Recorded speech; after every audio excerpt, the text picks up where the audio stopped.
In the heart of Southeast Asia lies the Kingdom of Cambodia with its fascinating, elusive charm. After years of turmoil and conflict, Cambodia is now well on the way to reconstruction.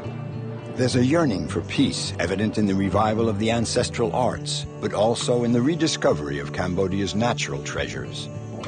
Here, there are people committed to a better life and to a new battle, saving the environment.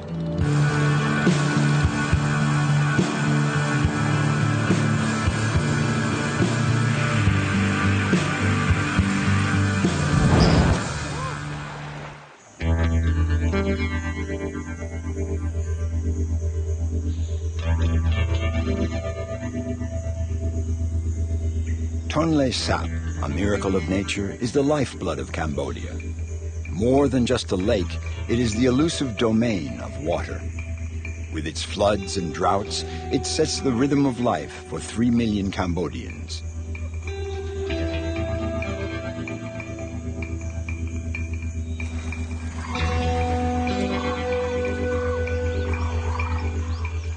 Orn Sao is a child of the lake.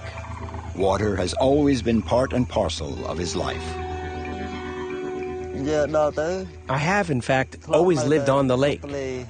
I wouldn't know what to do on dry land. What's more, I know how to handle boats and skiffs. On land, they use bikes, scooters, and cars, and I don't know anything about all that. I don't know how to do the things they do on dry land.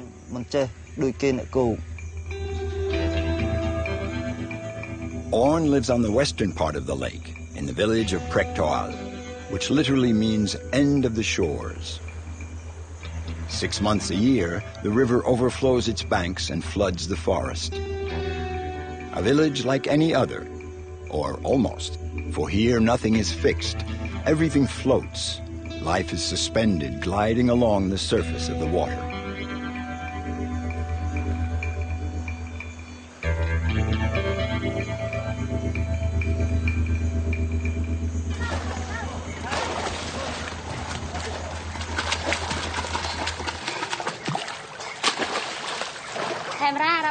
Camera, rabbit, that's enough. Get out of the water. I don't want to.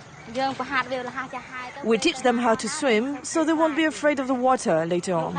We worry they might drown. They start learning when they're 3 or 4 years old. It's so when we go off somewhere, we don't have to worry about an accident happening back home. Like children all over the world, they love swimming, but not bath time.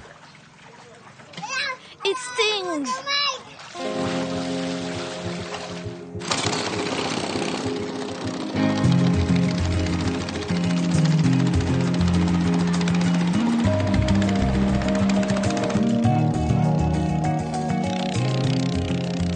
Life on a lake means adapting. To go anywhere, you have to take a boat, even if it's just to drop in on the neighbors.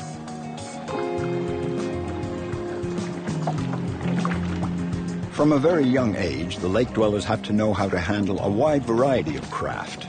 Even more so since there are no traffic regulations on Tonle Sap.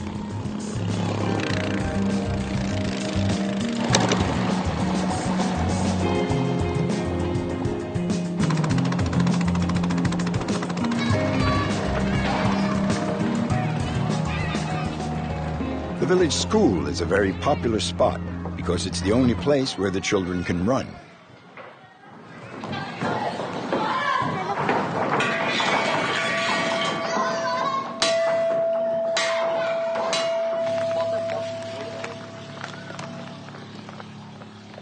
Orn is getting ready to leave for 10 days. He's a ranger in the breathtaking bird sanctuary.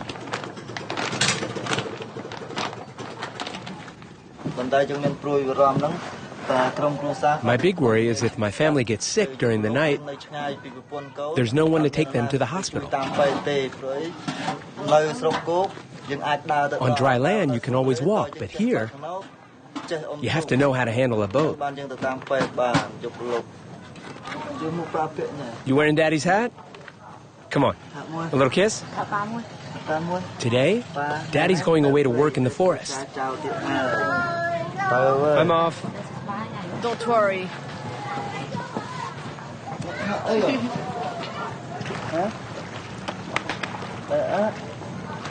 Bye-bye. There are 42 rangers to keep watch over the sanctuary. The patrols always take place in tandem.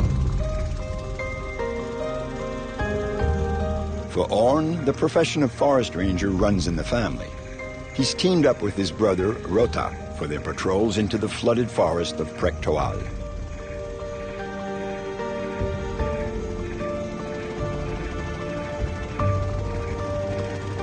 In 1997, the UNESCO declared Tonle Sap a World Biosphere Reserve.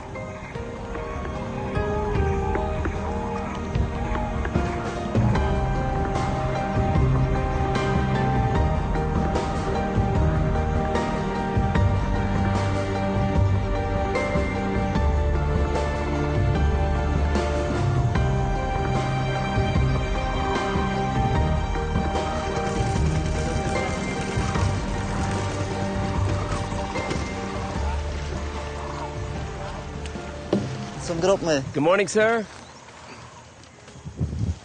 It's almost finished. I'm coming up now to give you a hand and to see that fantastic view from up there. The rangers have constructed a dozen such platforms. They're used to survey the zone, to count the animals. They also serve as base camps.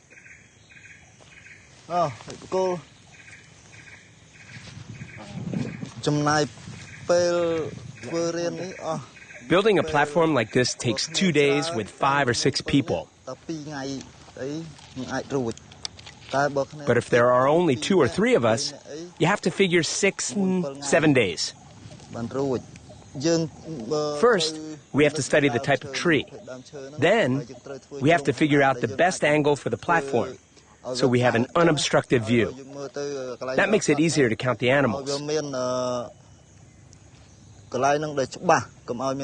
Now there has to be a clear view, and the tree has to be the tallest one around.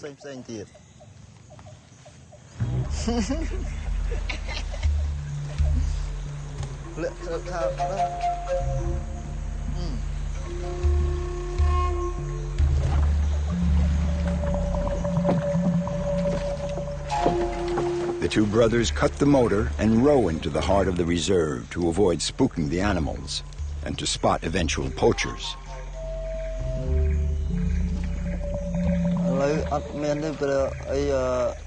Thanks to our efforts, poaching has been reduced about 90%. We make our rounds. We're stricter. We take shifts to keep watch over this place night and day.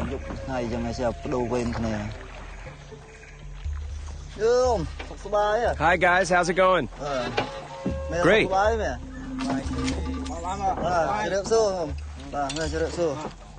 So, what's the report today? Have you seen anybody bothering our animals? No, nobody. Just some local fishermen. We gave them a friendly talking to. It's time for the new crew to take over until the next change in shifts.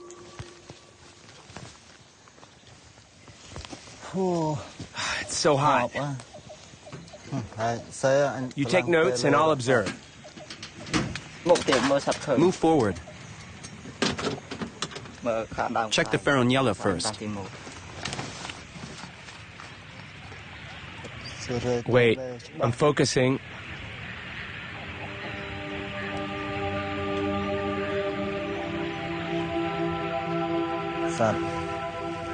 There are loads of birds. I see white all over. 23, 24, 25 females. 11, 12, 13 nests. The fish-filled waters of Tonle Sap make it a paradise for migrating birds that flock here in the mating season. But the excessive poaching of nestlings and eggs has disrupted the ecosystem. Out of 100 species listed, 11 are in danger of extinction. Before, my father and I used to poach animals for a change of diet, because we ate nothing but fish, and to bring in a little money. When we were poaching, we'd take everything. We would empty all the trees. There'd be nothing left, not a single species of bird. Then later, there were groups from the Ministry of the Environment and NGOs that came to inform people about endangered animals, to explain and educate us about the reproduction of species, because there were some birds on the brink of extinction.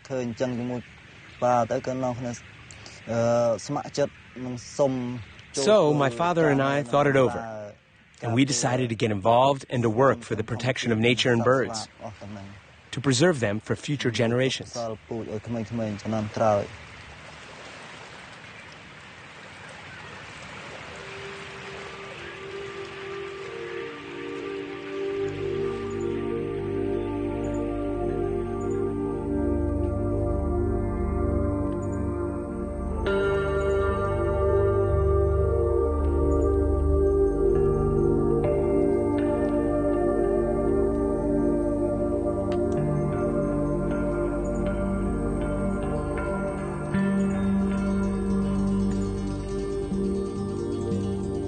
The lake is a source of life for the birds, but for the people as well.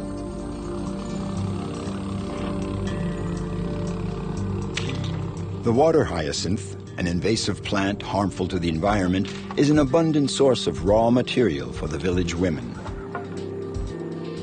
They've formed a cooperative and export their craftwork all over the world.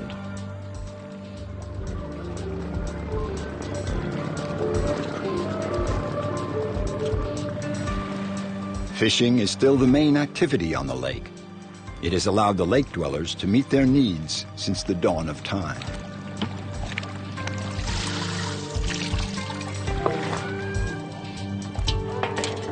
Ten days later, Orn has finished his shift and is now back in the village.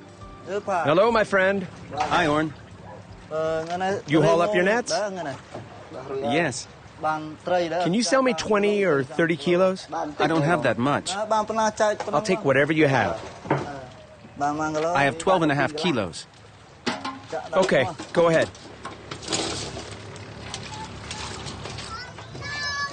Orn needs a lot of fish. He has many mouths to feed.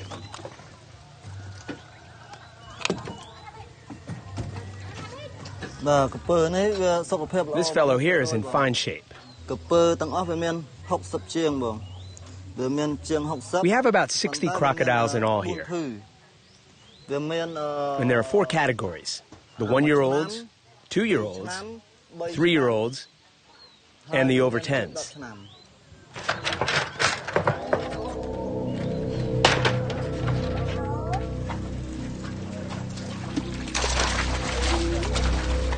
These crocodiles help round out Orn's meager ranger's salary.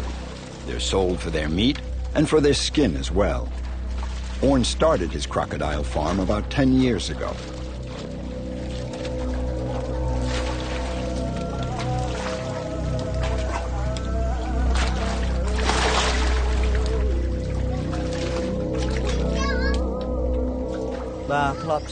Back then, I captured some in the wild. I can say that now because these laying females here, they're at least 10 years old. And these are the crocodiles I captured with my father for breeding. Now, I didn't take many. We captured 2 or 3, okay, well, 4 or 5, and we keep them for breeding.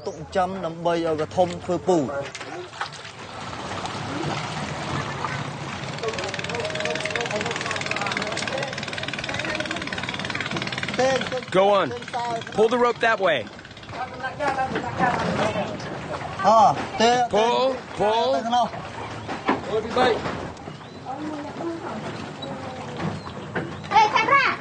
Hey, camera, come here. We're leaving. It's time to go.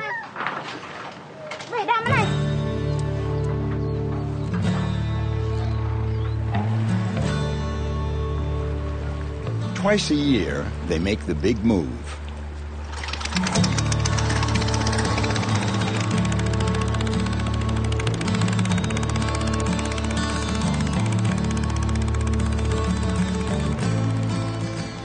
They don't bother with trucks and packing boxes here.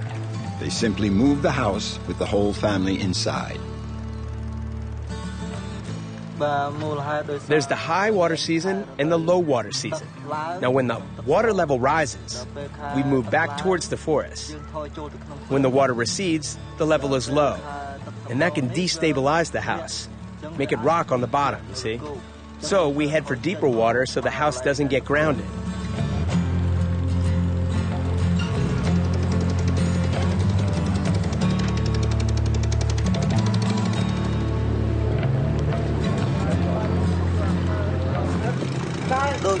As the Khmer saying goes, you have to follow the channels to enter the estuary, which means we have to adapt to all sorts of situations. The birds do the same thing. In the high water season, they leave the lake. Then, when the water level drops, they come back to the same spot. This former poacher has radically changed the direction of his life. Protecting nature is his way of refusing to yield to fate. About 100 kilometers away, young Aman Nem also decided to challenge destiny.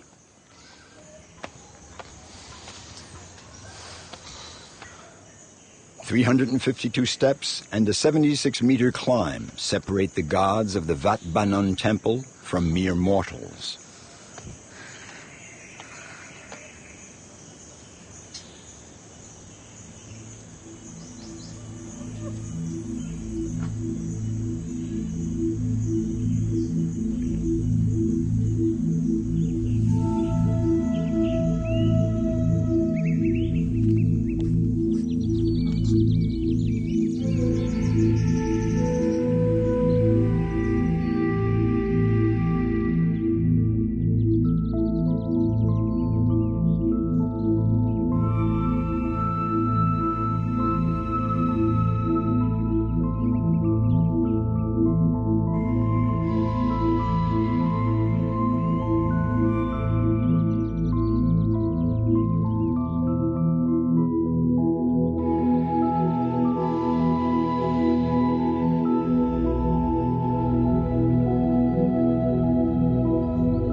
Usually, I train from 8 to 11 a.m.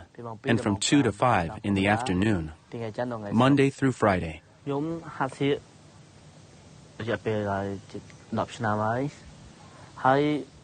I've been doing circus for 10 years. At first, your muscles get really sore. Sometimes your joints hurt. The training is hard, and it takes up a lot of time. You really have to persevere.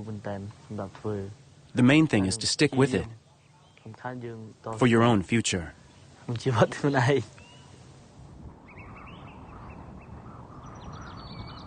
Aman is 19.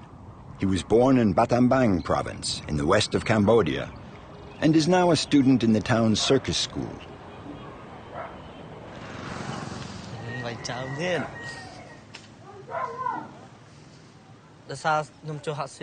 First off, I do circus because the Far Circus School is right near my house.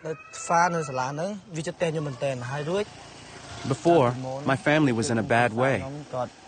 We were poor.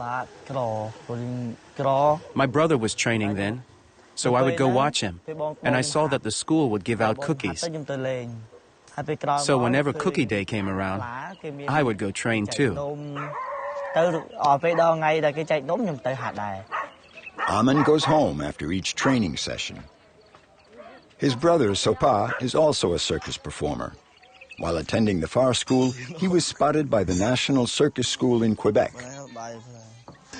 I'm beat. I've been at it all day. Sopa now works with the world-famous Cirque du Soleil. Between tours, he shares his experience with his younger brother.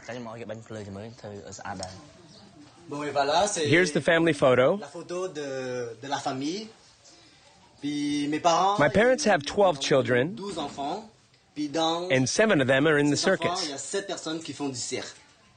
There's my brother Brandy, Sotia, Aman, Contia, Tira, Pello, and me. I saw that my brother traveled to France, so one day I asked him how come he got to go to France. And he said, if you want to go to France, you have to be in the circus. I tried it, and I liked it, and yeah. I feel like I have a lot of support because I have a brother in Canada, another who is a professional in the Siem Reap circus, and my big brother who's a good circus teacher. So I'm surrounded by family who can guide me in my choices. I would be very proud to be as good as them.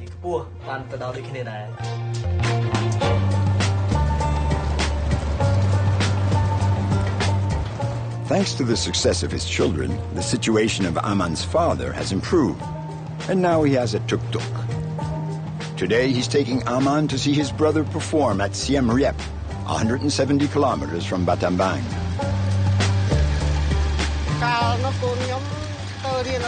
When my children started going to the FAR school, I thought they were just going to learn how to read and write, that they would be doing a normal program.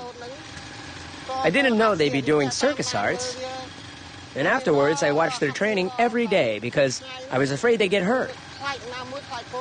I'm very happy to see my children doing so well.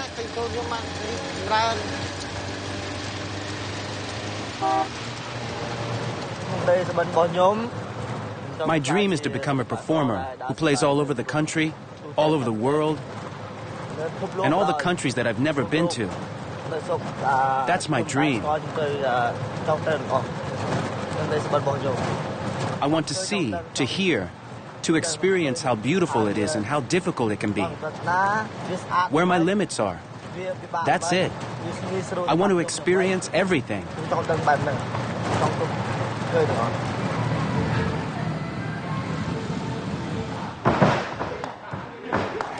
Every day of the year in the Siem Reap Big Top, the acrobats warm up before the show. Det Kwan is one of the 9 founders of the school that trained all these performers. At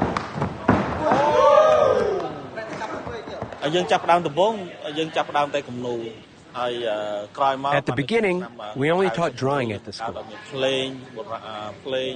Then in 1996, we started a music department. And then in 1998, we started the circus school. The idea was to help the street kids, the vagabonds, the poor children, and give them the chance to learn an artistic profession.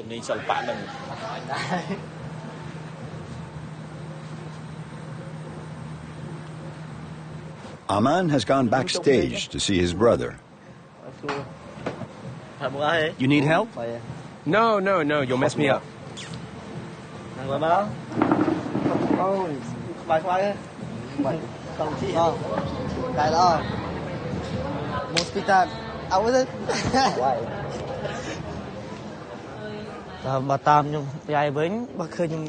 When I see how talented my big brother is, I'm not jealous of him. On the other hand, when I see the others, I want to do better than them. But when it's my brother trying out something new, I want to do just as well. But it's not in a spirit of competition.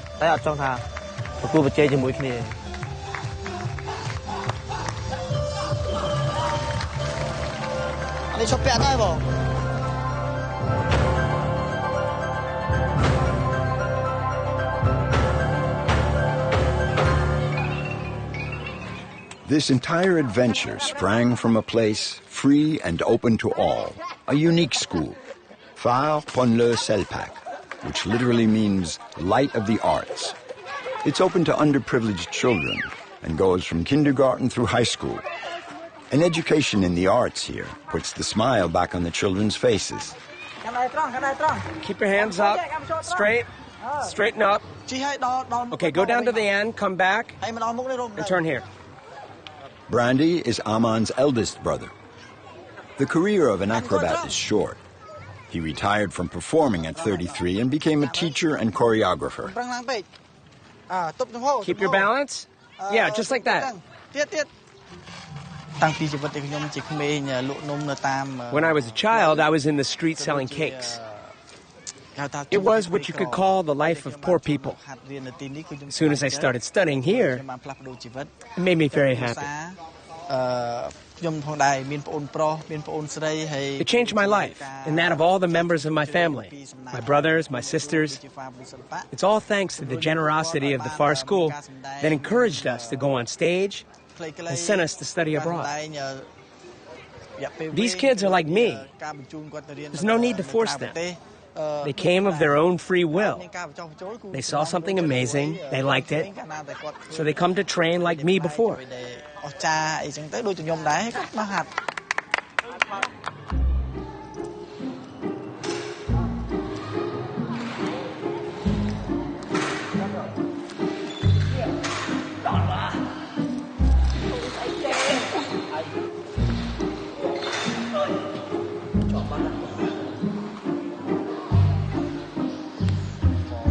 Learning the profession means sweat, sacrifice, and injuries. On stage, there's no harness, no nets. These athletes are entering a high-risk profession.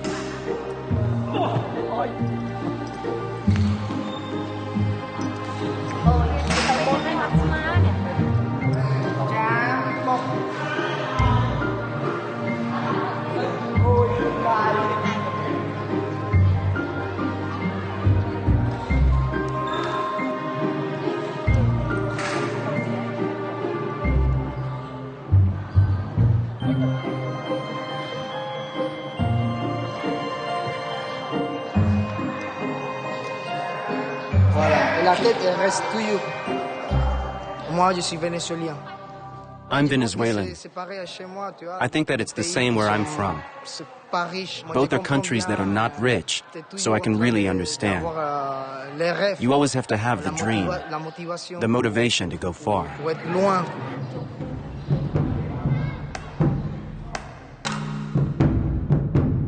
Circus in Cambodia dates back to the 6th century AD. It was not merely an affair of street performers. It was ranked among the noble arts and entered into the spiritual world of pagodas and temples. The totalitarian Khmer Rouge regime tried to put an end to everything that recalled the divine and the kingdom. Very few dancers capable of teaching the age-old gestures of the apsaras survived. Here at the Far School, they are reviving these arts that nearly disappeared.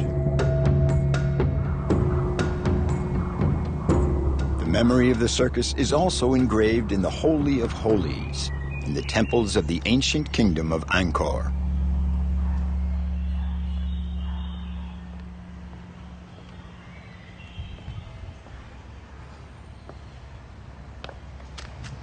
Det spent his childhood in refugee camps. The arts have allowed him to heal the wounds of war. For 23 years now, he has devoted himself to the revival of his country's ancestral arts. This section here illustrates the circus in pre-Angkor times. Was the circus the same back then as it is now? I think that back then, they didn't have as many techniques as now. Look, on this bas-relief, you can see a man. He's on his back juggling a wheel. And here is a man lifting 3 others. They were strong to be able to carry 3 men. As far as overall technique goes, that's international. It's universal. But what marks us off from the others is that here, it's inscribed in this wall, which proves that it goes back at least to that time. Look, it's carved into the stone, indelible.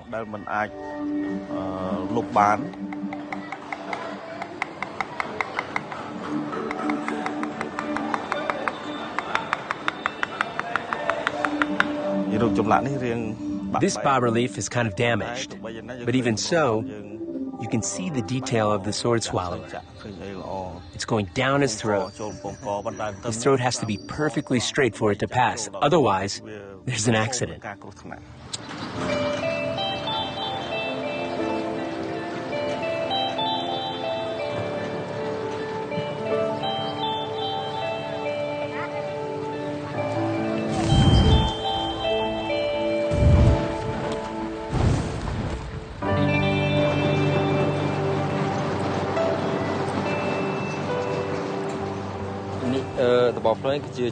My specialty is the fire staff. I didn't know the first thing about it. I saw the other kids spinning fire staffs, and I wondered how they managed to make the flame flare up. Shonda is in the same class as Aman.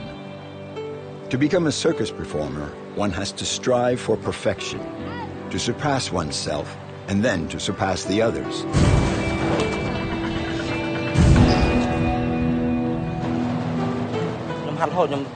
I'd practice all the time, even at home. I'd take a normal stick with no flame, and little by little, I got to be comfortable with that. Eventually, the teacher noticed me and let me practice with fire. I think it was because he saw I was making good progress.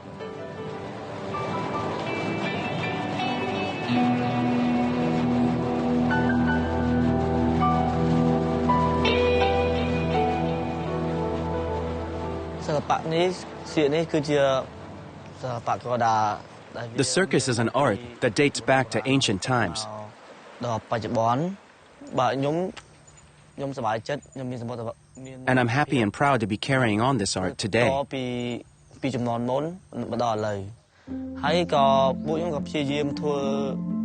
We work to improve so that it continues to evolve, so that people here and abroad realize that it is a beautiful art form.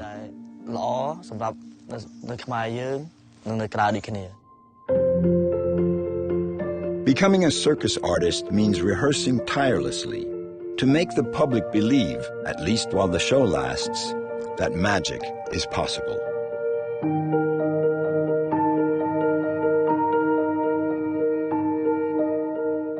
With their bodies as their only instrument, they prove to us that dreams can become reality.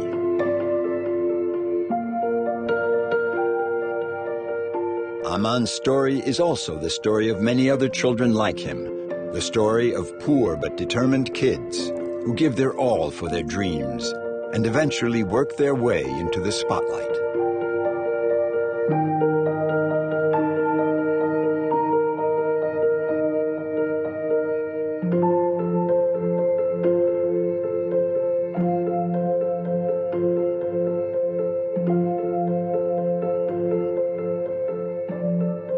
Present-day Cambodia is resolutely turned towards hope and the future. To travel to the ends of the earth, to pursue one's dreams wherever they may lead. The idyllic shores of Cambodia are the unexpected scene of an extraordinary adventure.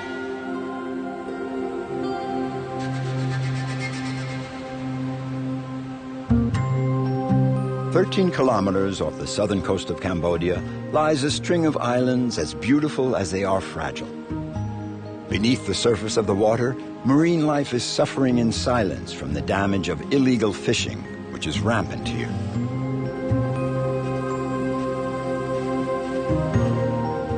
"12 years ago, Paul Ferber began a new life. He left England and landed on these tropical islands in the Gulf of Thailand. He has never gone back. He decided to devote himself to this sea that gave him a new lease on life. I'd like to think I'm an advocate of the sea. When you see something that's wrong, you have to try and do something. You have to try and do something to make it right. So the aim being here is to protect all of the ocean, to bring it back, to make it what it once was, which you're probably looking at a couple of hundred years before that happens. It'll never happen in my lifetime, but if I can actually just bring it back to a point where it's a healthy, functioning ecosystem, and it will do the rest itself. With the help of the government, Paul settled on this previously uninhabited island, Ko Atse. He's the founder of MCC, Marine Conservation Cambodia. His NGO regularly receives a dozen or so Khmer and international volunteers and scientists.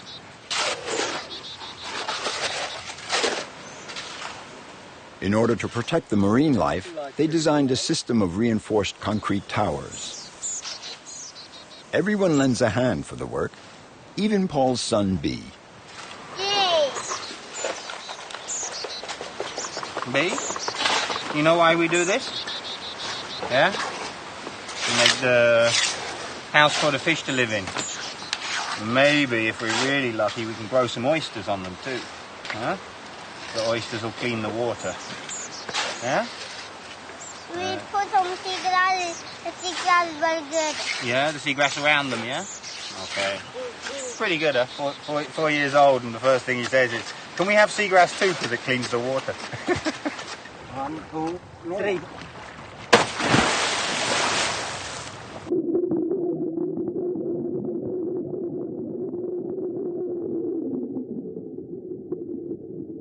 The very, very first initial idea was anti-trawling. Trawling is such a horrific and destructive way of fishing. It's like cutting down all of your fruit trees, you know, just to get one harvest. So the idea was to create something big enough, heavy enough, and stable enough to stop trawling boats. They can almost be like little miniature natural aquaculture units. After 2 years, there would be able to be a sustainable harvest. So at least one block would sustain one family with collecting oysters. Mussels, we can grow them in there. You know, it's not just about making the ocean beautiful again. It's about making sure that all of the people out there have something again.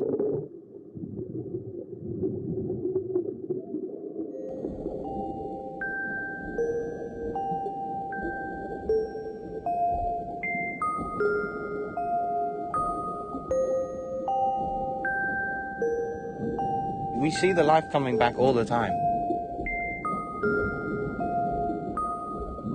The first changes were very slow. You know, 6 months, 7 months, and we've seen maybe 3 or 4 more fish, and the water's still pretty dirty. But now, after 3 years, it's starting to explode. It's amazing. You go in, and every other day you're seeing a species that you haven't seen here before. It's really hopeful. I mean, it's still only our tiny little area, but with the government agreeing to expand the conservation areas over the next year, we can expand. We can take that and start to just build more and more.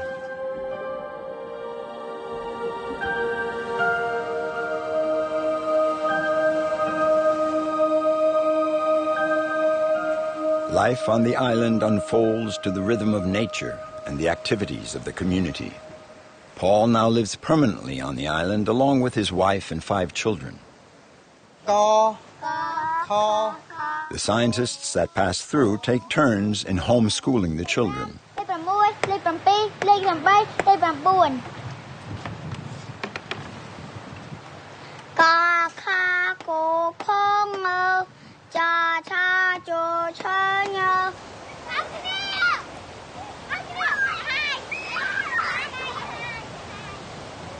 Delphine Duplain came here from Quebec 2 years ago. She's in charge of mapping the project. Here is the island of Kosei. Here is the dock and the reef, and the protected area where we'll place the blocks, a zone 500 meters by 150 meters. There'll be a block placed every 50 meters. These underwater towers will be like sentinels all around the island. You can't see them as you would see them on the land, but the fishing boats will realize right away if they try to sail in here. It's like an invisible shield.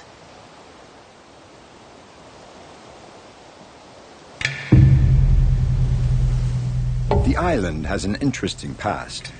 Now it's in the front line fighting for the environment, but it also bears the scars of yesterday's wars. For the island is situated in a strategically important spot near the Vietnamese border. They began to build bunkers here during the Second World War. This continued under the Khmer Rouge, who were at war with their neighbors.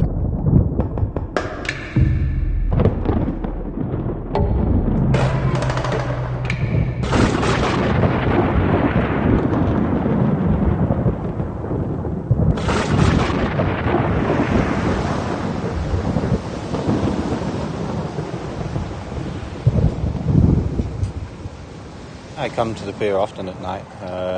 From here I can tell exactly where the boats are from the noise of the engine. I can tell what type of boats they are because we're attempting to stop the illegal boats that are destroying the area.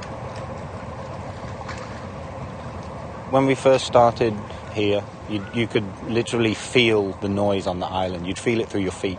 The island would be shaking with the noise of the boats. They were so close, big, and it was every night. Now it's decreased a lot. If we were to hear an illegal boat now, the first thing I'd do is inform to the Fishery Administration. Then we would inform to the police. And depending on their answers or whether they can do anything depends on whether we would then go out to tackle that boat. Paul watches over a zone of about 80 square kilometers. He records each one of his interceptions. And sometimes they have to get tough. Yeah, 2 sets of bear trawlers straight through the middle of Cambodia.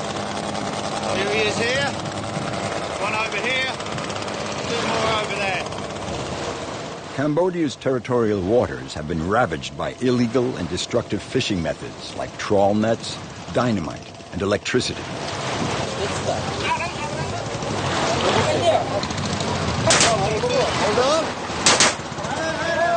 That night, there were so many illegal boats that Paul and his crew received armed assistance from the authorities. It's one way to keep the outlaws at bay.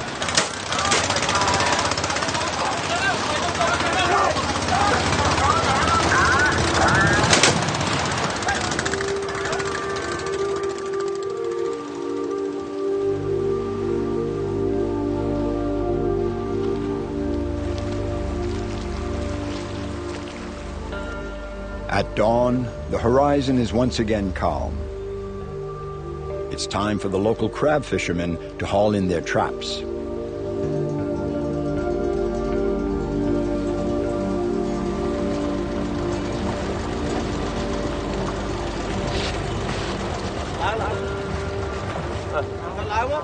Paul keeps himself informed through regular contact with all the local fishermen.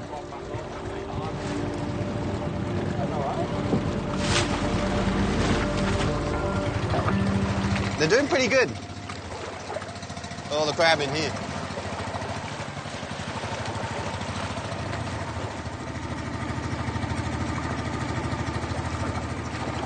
We're on a long-tailed, small-scale fishing using what they call lopkadam.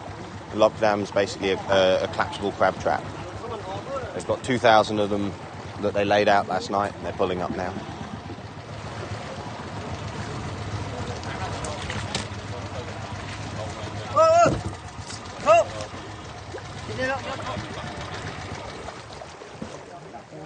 Something cut the line. There was 1 or 2 damaged traps, but every time they lay their traps, they don't know whether when they come back to pick them up, those traps will still be there. When the trawling boat comes through, most of the time they just don't care about the small-scale fishermen, so there'll be a line of traps underwater. As their net comes through, it catches those traps. When they pull up their net, they could be 3 or 4 kilometers away, and they've dragged all of that fishing gear to there. It's got damaged along the way, and then once they do pull it up, they'll just have some ropes and some traps, and they'll just cut that. They don't want it, they don't care about it, they cut it and throw it back in. We really want to support these guys because this type of fishing gear is very, very sustainable.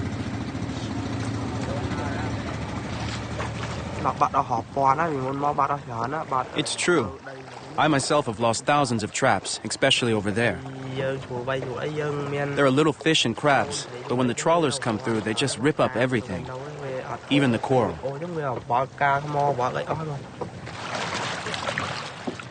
Paul himself refuses to fish, so when he gets the chance, he buys seafood from the locals to support the type of fishing he believes in.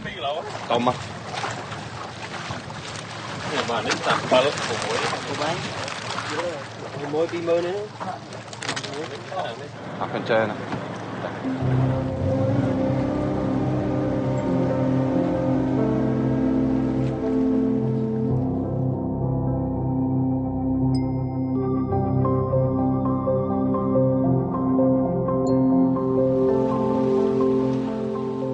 Paul has had 1,001 lives. He attended police school. He has worked as a mason. He was a stonecutter, florist, tree doctor, first aid worker. When he became a diving instructor, he saw how urgent it was to save the sea. He was a trailblazer in creating Cambodia's first marine sanctuary.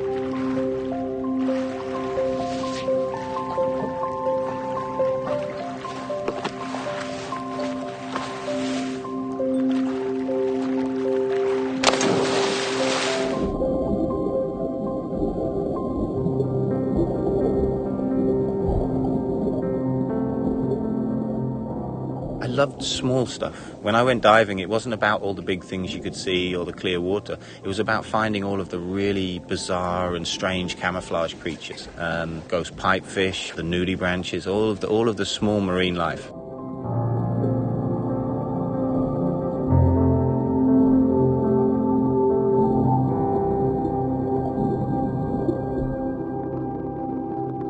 A creature right out of a page of mythology has riveted Paul's attention.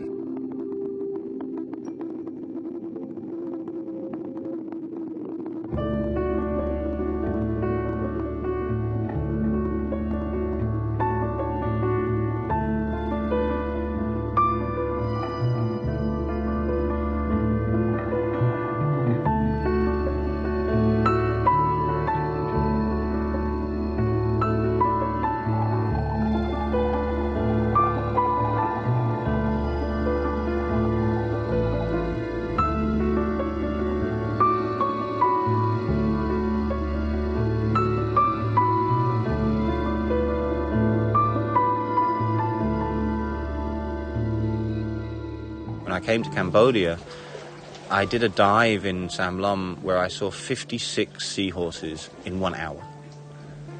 4 different species, and from juveniles to big, beautiful, colourful adults. It blew my mind. I had never seen anything like it.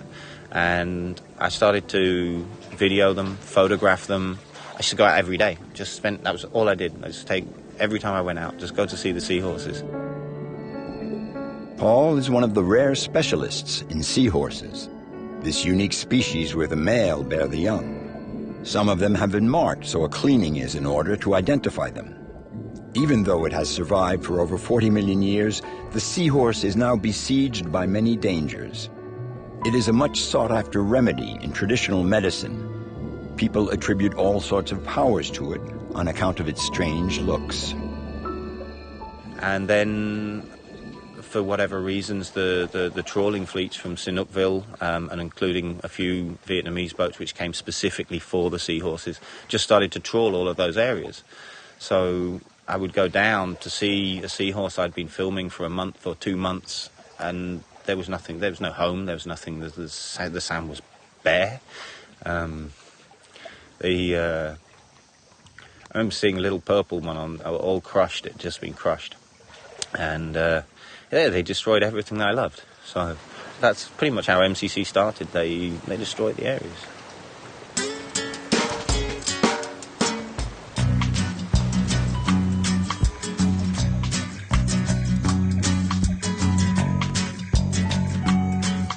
Paul is a model of courage and determination. He has made radical life choices straight from his heart and mind. How many you got, babe? You got enough? Jasmine! He's 40 years old. He's not rich, but he is free. Oh! Most important, he's protecting what he holds most dear, his family and the nature that surrounds him. Oh, let's go see your mama.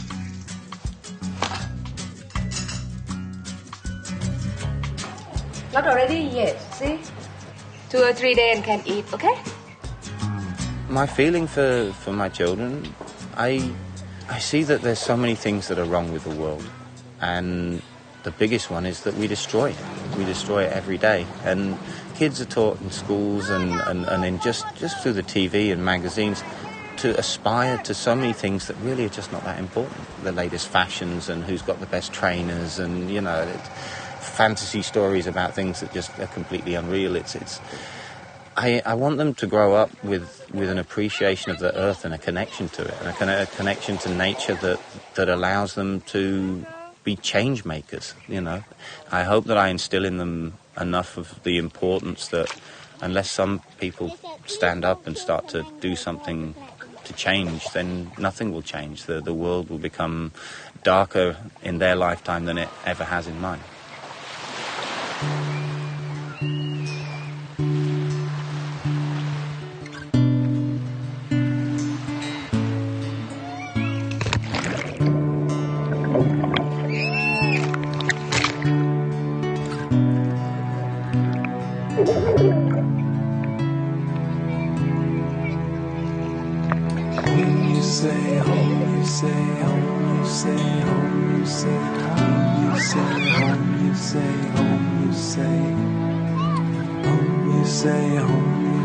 Home, you say home, you say home, you say home.